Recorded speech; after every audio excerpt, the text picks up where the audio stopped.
구글이 뱅킹을 포기했다. 2021년 10월 1일 월스트리트 저널에 구글이 뱅킹 서비스를 포기한다는 기사가 실렸습니다. 애플, 아마존, 페이스북 등 빅테크 기업들은 금융 서비스 진출을 시도해왔습니다. 애플은 2019년 골드만삭스와 제휴하여 애플카드를 선보였습니다. 페이스북은 특정 시장을 대상으로 메신저를 통한 간편 결제와 송금 서비스를 제공하고 있습니다. 아마존은 JP모건과 함께 당좌 예금 계좌 서비스를 준비해왔습니다. 중국에서는 이미 빅테크가 빅파이가 되어 있습니다. 알리바바와 텐센트는 지급 결제는 물론 대출, 자산관리, 보험 등의 서비스를 제공하는 통합 금융 서비스 공급자입니다. 빅테크의 금융 진출은 세계적 현상이면서 또한 피할 수 없는 대세로 인식되어 왔습니다. 규모가 큰 금융회사, 즉 빅파이들은 빅테크의 금융 진출에 대비하기 위한 전략 수립에 골몰해 왔던 것도 사실입니다. 구글의 금융 진출은 어쩌면 당연한 것으로 생각되었습니다.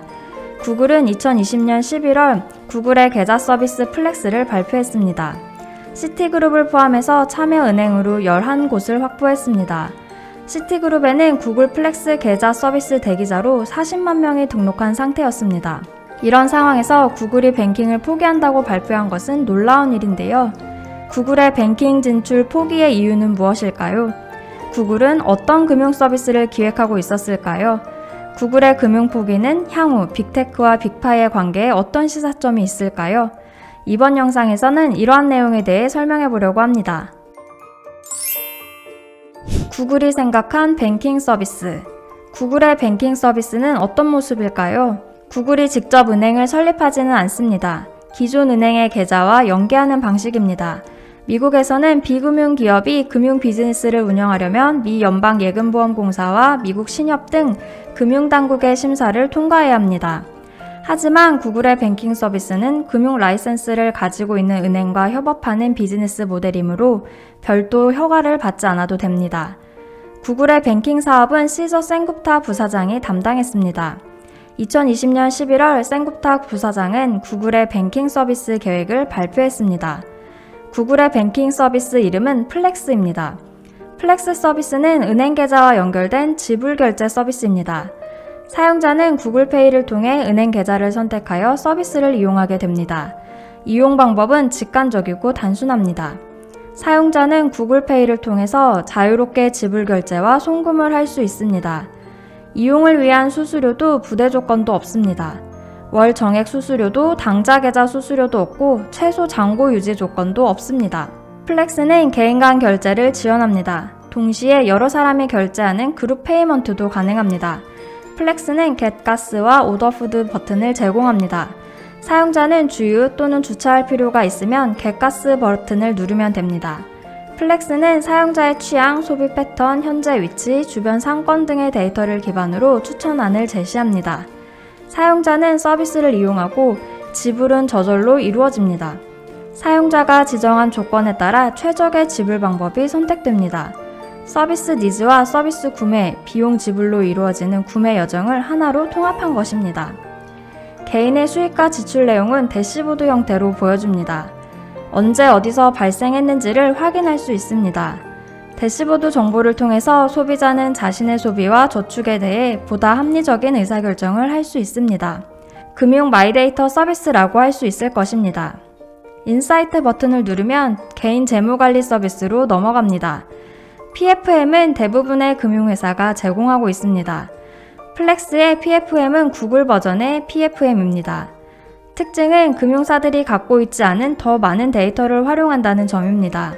개인은 일반 PFM을 활용하기 위해서는 데이터를 입력하는 수고를 해야 합니다. 구글은 상거래 데이터, 지메일로 전송되는 데이터, 구글 포토를 이용한 영수증 인식 등을 통해 대부분의 데이터를 자동으로 수집합니다. 디지털 세대는 구글 뱅킹 서비스를 선호한다.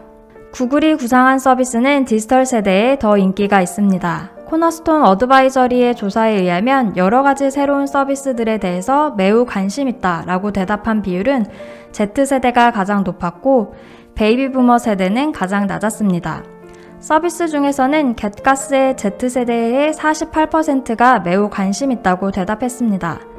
겟가스에 대해서 베이비부머는 13%만이 매우 관심 있다고 대답했습니다. 이러한 조사 결과는 디지털 뱅킹 서비스에 대해서 세대별로 선호도가 크게 다르다는 점을 시사합니다. 미래 경제의 주역인 밀레니얼 세대와 Z세대는 디지털에서 통합된 서비스에 보다 적극적입니다. 구글의 뱅킹 서비스 기획은 디지털 세대의 마음을 잘 이해한 것으로 판단됩니다. 구글 플렉스의 강점. 구글이 구상한 플렉스 서비스는 사실 모든 금융회사들이 제공하고 싶은 서비스입니다. 금융회사들은 이를 위해 디지털 금융 플랫폼 구축에 막대한 투자를 하고 있습니다. 은행들도 구글이 기획한 서비스를 제공할 수 있을까요? 쉽지 않을 것으로 보입니다. 구글만이 갖고 있는 강점을 기존 은행들은 갖고 있지 못하기 때문입니다. 첫째, 은행은 구글이 보유하고 있는 데이터를 갖고 있지 않습니다. 구글은 사용자에 대해서도 방대한 데이터를 보유하고 있습니다. 또한 데이터를 활용하여 통찰력을 끄집어내는 능력도 탁월하고 이를 이미 서비스에 반영하고 있습니다. 디지털 세대는 구글 플랫폼 위에서 생활하고 있습니다. 디지털 라이프 데이터는 은행들이 확보하기 쉽지 않습니다. 둘째, 은행은 상인 네트워크를 갖고 있지 않습니다. 구글은 검색 광고 등을 통해 상인들과 연결점을 보유하고 있습니다. 상거래와 금융거래를 융합한 서비스를 만들어내는데 구글이 더 유리합니다. 구글은 또한 은행보다 방대한 사용자 네트워크가 글로벌 수준에서 구축되어 있습니다. 구글은 두 네트워크를 연결하면 됩니다. 셋째, 디지털 기술 수준에서 격차가 큽니다. 보유하고 있는 기술 인력의 규모에서도 활용하고 있는 기술 수준에서도 구글은 은행보다 앞서 있습니다. 은행들은 이러한 격차를 해소하기 위해 기술 벤더를 활용하기도 하지만 구글은 이들 기술 벤더들보다 기술력이 앞서 있습니다. 기술 혁신이 서비스 혁신을 이끕니다. 은행들은 구글의 기술을 배우고 따라가는 입장입니다. 그렇다면 은행이 선택할 수 있는 대안은 무엇일까요? 가능하다면 구글과 협력하는 것이 쉽고 빠른 길일 것입니다. 뱅크의 생각. 구글 플렉스 서비스는 은행과 협업을 전제로 하고 있습니다. 은행이 참여하지 않으면 플렉스 서비스는 성립하지 않습니다. 은행이 구글과 경쟁하는 것은 디지털 세대에서는 유리하지 않습니다. 그렇다면 구글과 은행들은 서로 협업하게 되지 않을까요? 2020년 12월에 코너스톤 어드바이저는 260개의 금융회사를 대상으로 설문조사를 진행했습니다. 구글의 플렉스와 파트너 관계를 맺을 것인가가 질문이었는데요. 부정적인 응답을 한 비율은 74%에 달했습니다. 파트너 관계를 평가할 것이라는 비율은 25%였습니다. 구글의 사용자는 이미 충분히 많습니다. 구글 입장에서는 보다 많은 은행을 확보하여 충분한 공급자 네트워크를 구축해야 합니다. 참여하는 은행 수가 늘어날수록 구글 사용자들이 누릴 수 있는 혜택도 커집니다. 네트워크 외부성이 작동할 수 있게 됩니다. 은행들은 방대한 규모의 구글 사용자들에게 자신의 계좌를 소개할 수 있고 이들을 고객으로 유치할 수 있는 기회를 갖게 됩니다. 구글과 협업을 통해 기술 투자에 대한 부담도 덜 수 있을 것입니다. 그럼에도 은행들이 구글과 협력에 부정적인 이유는 무엇일까요? 대형 은행들은 구글과 협업하는 것에 대해서 두 가지 우려를 합니다. 첫째, 구글 플렉스에 다수의 은행이 참여하게 되면 디지털 뱅킹 생태계는 구글을 중심으로 돌아가게 됩니다. 구글이 디지털 뱅킹의 허브가 되는 것입니다. 그렇다면 은행의 협상력은 떨어질 것이고 구글의 전략에 따라 은행의 경영이 좌우되는 상황이 됩니다. 둘째, 구글은 은행 비즈니스에 대해서는 경쟁력이 약합니다. 금융 비즈니스는 라이선스 비즈니스입니다. 규제를 감당하기 위한 비용 지출이 상당한 규모입니다. 금융상품 설계는 고도의 전문성이 필요한 영역입니다. 구글과 협업하면 구글은 컴플라이언스 비용을 지불하지 않으면서 금융 노하우를 확보하게 됩니다. 은행들은 구글과 비즈니스 역량을 공유할 이유는 없다고 생각합니다. 반면에 소형 은행들은 구글의 제안에 대해 매력을 느낍니다. 디지털 금융의 진전은 소형 은행의 입지를 더욱 어렵게 합니다. 아날로그 금융 시대에는 지리적 장벽으로 인해 자신의 고객을 지킬 수 있었습니다. 하지만 디지털 시대에는 서비스 디지털화에서 앞선 금융회사가 고객을 보다 많이 확보합니다. 소형 은행들은 디지털 투자 규모도 열세이고 디지털 인재를 확보하기도 어렵습니다. 시티뱅크의 생각. 시티그룹은 구글 플렉스에 참여하는 것으로 결정했습니다. 다른 은행들과는 다르게 생각한 것입니다. 시티그룹의 생각은 무엇일까요? 시티그룹의 미국 소비자 뱅킹 담당 CEO인 아난드 셀바의 설명을 들어보겠습니다. 첫째, Z세대의 비중이 점점 더 커지고 있습니다. Z세대는 디지털 기술에 익숙한 모바일 퍼스트 세대입니다. 구글과 협업은 이들을 고객으로 확보하는 데 도움이 될 것입니다. 둘째, 시티그룹이 현재 굴뚝 비즈니스 규모는 열위에 있습니다. JP모건은 미국에서 가장 큰 은행으로 시티그룹보다 지점이 7배나 많습니다. 고객 규모를 확장하는 데 도움이 될 것입니다. 셋째, 구글 생태계의 장점과 시티그룹의 장점을 통해 고객은 베스트 서비스를 경험하게 됩니다. 구글이 고객관계 일선을 차지하는 것이 위험하긴 하지만 고객은 자신의 계좌는 시티그룹이 서비스한다는 것을 알고 있을 것입니다. 시티그룹에는 플렉스 사용 희망자가 매주 1만 명 정도 속도로 늘어나고 있다고 합니다. 금융소비자의 생각. 금융소비자들은 구글의 플렉스 계좌 서비스를 어떻게 생각하고 있을까요? 코너스톤 어드바이저는 2021년 금융소비자를 대상으로 구글 플렉스 사용 의향을 조사했습니다. 전체 응답자의 59%는 계좌 개설을 긍정적으로 대답했습니다. 애플페이와 구글페이 사용자들은 79%가 긍정적으로 대답했습니다. 디지털 금융에 익숙한 금융소비자들은 구글 플렉스 서비스에 뜨거운 반응을 보였다고 평가됩니다. 소비자들이 우려하는 것은 구글이 자신에 대해서 너무 많은 데이터를 갖게 된다는 점입니다. 그리고 그 데이터가 자신의 의사와 상관없이 사용되거나 또는 유출되는 위험을 걱정합니다. 구글은 사용자 데이터를 구글이 활용하지 않을 것이고 철저한 보안 체계로 관리할 것이라는 점을 강조해 왔습니다. 구글의 뱅킹 서비스 진출, 그리고 구글이 기획한 뱅킹 서비스는 금융 소비자들에게 좋은 소식임이 분명합니다. 특히 디지털 세대는 구글의 뱅킹 서비스가 실현되면 적극적으로 이용할 것으로 전망됩니다. 구글이 포기한 이유.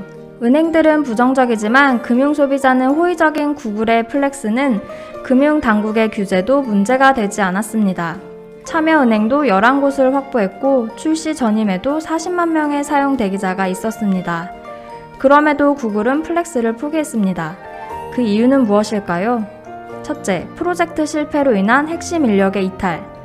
플렉스 프로젝트는 그동안 데드라인을 지키지 못하는 등 내부적으로 진행이 원만하지 않았던 것으로 알려졌습니다. 그 결과 프로젝트를 주도했던 셀굽타 부사장은 2021년 4월에 구글을 그만두었습니다. 셀굽타는 아보웍스라는 기술금융 스타트업을 설립했고 구글 플렉스 팀의 인원 12명이 이동했습니다. 프로젝트를 추진하기가 어려워졌습니다. 둘째, 클라우드 등 기존 비즈니스와의 갈등. 셀굽타 부사장이 그만둔 후 플렉스 비즈니스는 이후 페이팔 출신 빌 레디가 맡았습니다. 레디는 구글과 은행이 경쟁 관계가 되는 것에 대해 우려를 표명한 것으로 알려졌습니다. 구글의 클라우드 비즈니스는 은행들을 위한 기술 플랫폼을 제공합니다. 구글은 2018년 HSBC와 클라우드 및 머신러닝 서비스 제공 계약을 체결했습니다. 로이드은행 그룹의 디지털 트랜스포메이션 프로젝트도 수주했습니다. 클라우드 비즈니스의 타겟인 네오뱅크, 핀테크, 뱅크테크 등의 기업들도 구글이 금융 서비스에 직접 진출하게 되면 자신들의 비즈니스에 나쁜 영향을 미칠 것으로 생각했습니다. 뱅크 오브 아메리카, JP모건 체이스, 웰스파고 등 대형 은행들이 구글의 뱅킹 진출에 우려를 표시했습니다. 이는 구글의 전략을 바꾸기에 충분한 힘이 있었습니다.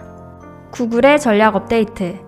구글이 플렉스 서비스를 발표했을 때 구글의 설명은 매우 설득력이 있었습니다. 은행들은 기술에 뒤처져 있다. 은행의 서비스 공급자들은 수년 뒤처진 기술을 사용하고 있다. 소비자들은 은행들이 똑똑해져야 한다고 생각한다. 구글은 뛰어나다. 구글은 참신하다. 구글은 가장 최신의 기술들을 보유하고 있다. 틀린 말이 없습니다. 누구도 부정할 수 없습니다. 전 구글 부사장 셀굽타는 CNBC와 인터뷰에서 다음과 같이 말했습니다. 은행 파트너와 함께 구글은 모바일 퍼스트 세대들에게 은행이 보다 적합하도록 만들려고 노력해왔다. 구글의 파트너 은행들은 은행이 모바일 퍼스트 세대들이 보다 접근하기 쉽고 보다 적합하고 보다 재미있는 곳이 될 것이다. 그리고 2021년 10월 1일 구글의 대변인은 다음과 같이 말했습니다. 요약하면 다음과 같습니다. 금융 소비자들에게 단순하고 끊김이 없고 안전한 디지털 결제 서비스를 제공하는 일을 구글과 구글의 파트너들이 함께해야 한다는 것은 너무나 명확하다. 구글은 전략을 업데이트하고 있다. 구글은 은행과 다른 금융회사들의 디지털 강화를 도와주는 역할에 우선적으로 집중하겠다. 구글이 금융 서비스를 직접 제공하는 역할은 하지 않겠다. 지금까지 구글이 뱅킹 서비스 진출을 포기한 이유가 무엇인지를 살펴봤는데요. 앞으로 어떤 변화가 있을지 더 궁금해집니다. 저희가 준비한 영상은 여기까지입니다. 이번 영상을 흥미롭게 보셨다면 구독과 좋아요를 꼭 눌러주세요.